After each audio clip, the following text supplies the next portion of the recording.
Cara, imagina só, um jogo épico que te chama pra jogar, mas fica te enchendo o saco toda hora com excesso de interrupções e converseiro fiado. Que merda! A minha boa vontade de desbravar essa quase obra-prima é poluído pelos excessos de diálogos. Se você começa com vontade de explorar, evoluir seu personagem e revisitar áreas, pode apostar que essa vontade vai pro caralho quando você chega na reta final.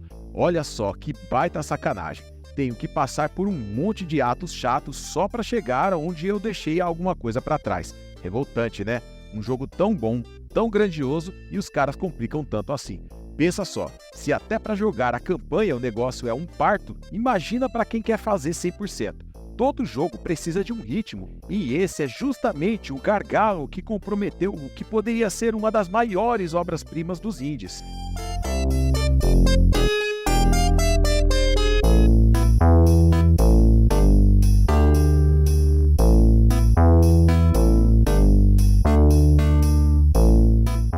E aí, seus nerds cebosos ou descolados cheios de pose, estamos na Coliseu com o seu humilde narrador, o Marcão, o canal mais mala sobre games e assuntos aleatórios que você já teve o prazer de encontrar. Vamos falar sério hoje sobre o game Eastward. Então, comecei a jogar esse jogo na vibe pós-apocalíptica e, mano, no começo achei que ia ser massa pra caramba. Os gráficos pixel art são irados, tipo o Estúdio Ghibli misturado com um RPG clássico. Dá um visual animal. E os protagonistas, John e Sam, são da hora, cada um com sua pegada. As habilidades deles se complementam legal na jogabilidade. Mas ó, nem tudo são flores, saca? Tinha uns momentos na história que davam uma arrastada, trampo demais pra avançar. Parece que enrolava um pouco nos diálogos. E falando em diálogo, rolavam uns clichês às vezes, meio forçados, sabe? Acho que podiam ter polido mais nessa parte. E tem mais, mano.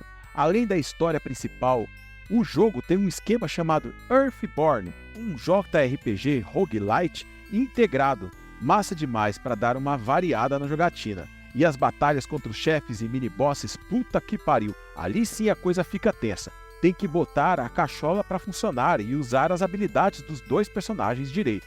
Agora, falando do lado bom, o mundo de Eastward é uma viagem cheio de detalhes e animações que enchem os olhos. E a trilha sonora, mano, é discreta, mas ajuda a criar uma atmosfera massa, sabe?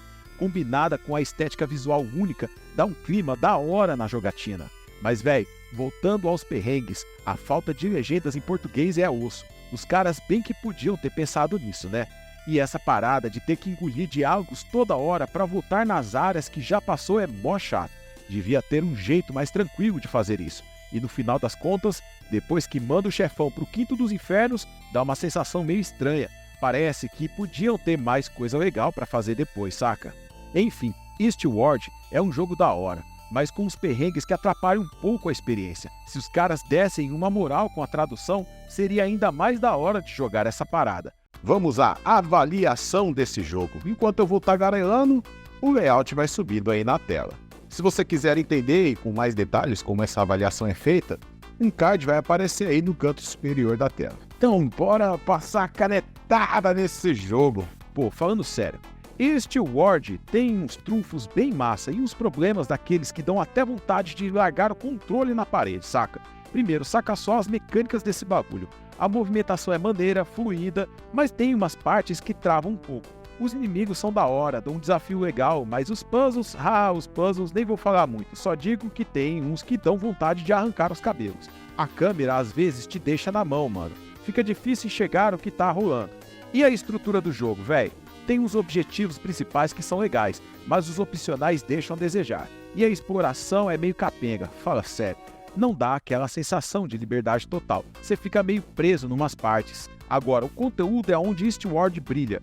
A proposta do jogo é massa, a duração é maneira e o desafio é na medida. Mas poderiam ter caprichado mais na criatividade, saca? Faltou aquele toque especial em algumas partes. Afinal, é um jogo de aventura inspirado em Zelda e aqui a criatividade deveria brilhar um pouco mais. Na parte da diversão, bicho, é um misto de altos e baixos. No começo até que dá um impacto legal, mas no meio do caminho o ritmo fica meio estranho. E só lá pro final que as coisas começam a engrenar de novo. Mas no geral, dá pra dar umas risadas e se divertir.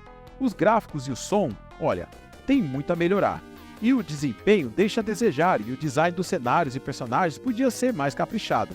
Pelo menos a trilha sonora é massa, dá uma atmosfera legal pro jogo. E a narrativa, puta merda, a história é interessante, mas a dublagem, mano, simplesmente não existe. E a coesão ao jogo fica devendo, parece que faltou um elo ali pra juntar tudo de uma vez. Resumindo, Eastward é um jogo que tem potencial, mas que derrapa em alguns aspectos. Dá pra se divertir, mas prepare-se para enfrentar uns perrengues pelo caminho. Se você curte um desafio e não se importa em ler toneladas de textos em inglês, pode ser uma boa pedida. O jogo é em essência incrível, mas com uma nota infeliz de 6,5 é possível notar que há algo de errado nele.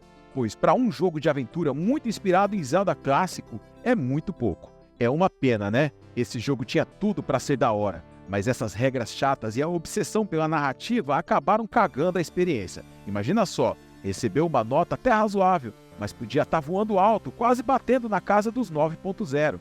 Só que não, fica ali, se arrastando com suas próprias limitações. Mas ó, não deixa de ser épico, saca? Mesmo com essas tretas, ainda dá para divertir um pouco.